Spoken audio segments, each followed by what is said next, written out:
ایک اچھے آدمی تھے، بڑے اچھے بزرگ تھے اور بڑے عابد زاہد تھے۔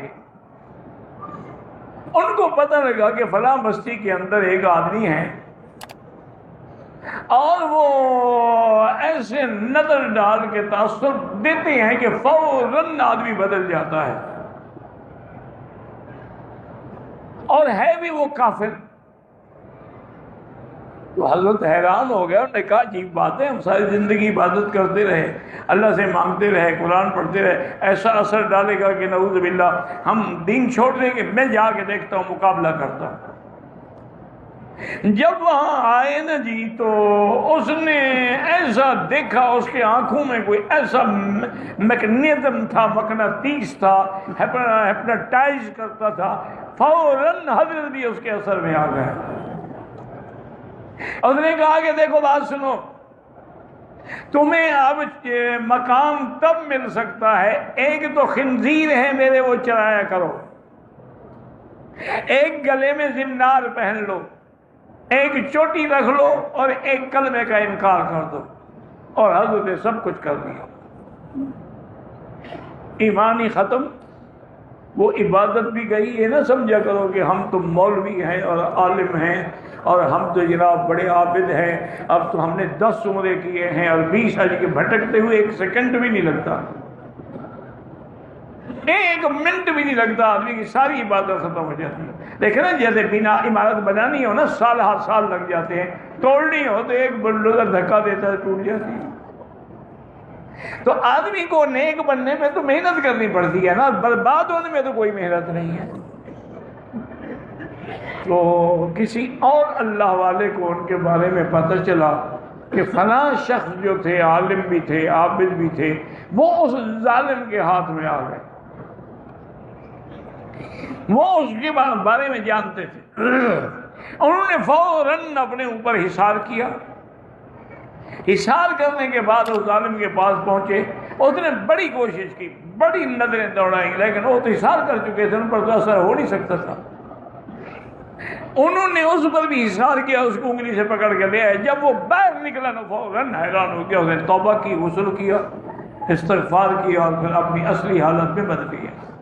تو اللہ والے پھر مدد کے لیے اللہ بھیج دیتے ہیں، اور وہ بھی اللہ کے قرآن کی مدد پکڑتے ہیں، حصار کر لیتے ہیں۔ آیت الکرسی آدمی 7 دفعہ پڑھ کے حصار کر لے نا، کوئی دنیا کا شیطان دجال اس میں اثر نہیں کر سکتا ہے۔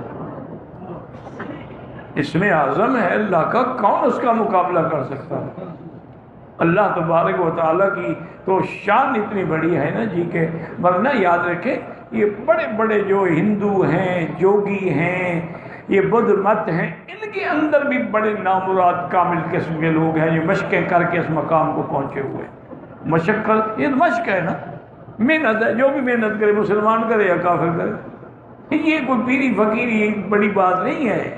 بڑی بات ہے عبادت، استقامت الدین، کہ آدمی دین پہ مضبوط ہو، سنت پہ مضبوط ہو۔ باقی یہ شعبے وعبے دکھانا اور کراماتیں دکھانا اور کشف کر کے بتا دے، اچھا تم اس لیے میرے پاس، یہ تو معمولی بھی ہے، تو جوگی بھی بتا دیتے، یہ تو نجوم بھی ہاتھ دے کے بتا دیتے، اس میں کون سی ولایت ہے؟ یہ تو یہودی بھی بتا دیتے ہیں۔ ولایت کیا ہے؟ الاستقامت فوق الکرامت، کہ استقامت الدین جو ہے یہ سب کرامتوں سے اونچی ہے۔ ایک اللہ والے کی خدمت میں ایک شخص گیا، 2 دن 3 دن رہا، اس کے بعد اجازت طلب کی، فرمایا بھائی کیسے آئے تھے اور کیوں جا رہے ہو؟ اور نے کہا حضرت آپ کا نام سنا تھا، مرید ہونے کے لیے آیا تھا، لیکن میں نے 3 دن ایک ایک بات پہ نظر رکھی ہے کہ ہمیں تو آپ کی کوئی کرامت نظر نہیں آئی، کوئی کرامت، کوئی کشف، کوئی بات۔ اور میں بھائی ان 3 دنوں میں آپ کو یہ نظر آیا ہے کہ ہمارا کوئی قدم سنت کے خلاف ہو؟ انہوں نے کہا یہ تو نہیں، ہونے کا بس ہماری کرامت یہی ہے کہ ہم نے اپنی زندگی کو سنت کے رکھا ہو۔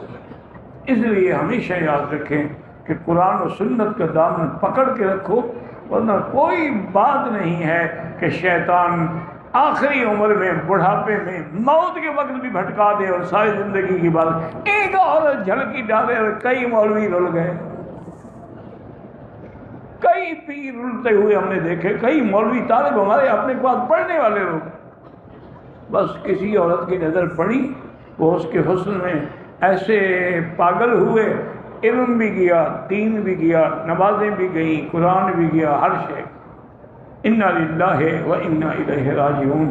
اس لیے ایسے تو نہیں نا اللہ نے حکم دیا ہے کہ اپنی آنکھیں نیچے رکھو، کیوں؟ وہ اللہ ہمیں اندھا بنانا چاہتے ہیں کہ ان پہ چہرے پہ نظر ہی نہ پڑے۔ سب سے بڑا فتنہ ہے عورت، ایاکم وفتنۃ النساء۔ حضور نے فرمایا خبردار عورت کے فتنے سے بچنا۔ اسی لیے بعض علماء نے لکھا ہے کہ ان کید کن عظیم، عورت کا فتنہ بہت بڑا مکر ہے، وہ تو شیطان کے مکر سے بھی بڑا ہے۔ قید الشیطان کان ضعیفا، شیطان کا مکر اللہ والوں کے آگے کمزور ہے، لیکن عورت کا مکر ان پر بھی چل جاتا ہے۔ جب کوئی بات اثر نہ کرے نا جی، یہ دو فتنے ہمیشہ میں یاد رکھنا، ایک دولت اور ایک عورت۔ کتنے لوگ ہیں جو پیسوں کے لیے بک گئے اور قادیانی بن گئے؟ کتنے لوگ ہیں جو پیسے دے کے بک گئے، اپنے لوگوں کو مروانے کے لیے ان کے ایجنٹ بن گئے؟ اور کتنے لوگ ہیں جو کسی عورت کے فتنے میں آ گئے؟ اسی لیے اس وقت دونوں طاقتیں جو ہے وہ یہودیوں کے ہاتھ میں ہیں، دولت بھی ان کے ہاتھ میں ہے اور دنیا کی خوبصورت ترین لڑکیاں بھی ان کے ہاتھ میں۔ وہ جس کو گمراہ کرنا چاہتے ہیں کر دیتے ہیں، ہاں مگر جن کو اللہ بچا لے وہ الگ بات ہے۔ اس لیے دعا کریں کہ اللہ تعالی ہمیں بھی ہر فتنے سے محفوظ رکھے۔ ہم عاجز بندے ہیں، کوئی کچھ بھی نہیں کر سکتے، اور بچنے کا حل کیا ہے؟ قرآن و سنت کا دامن پکڑو مضبوطی سے۔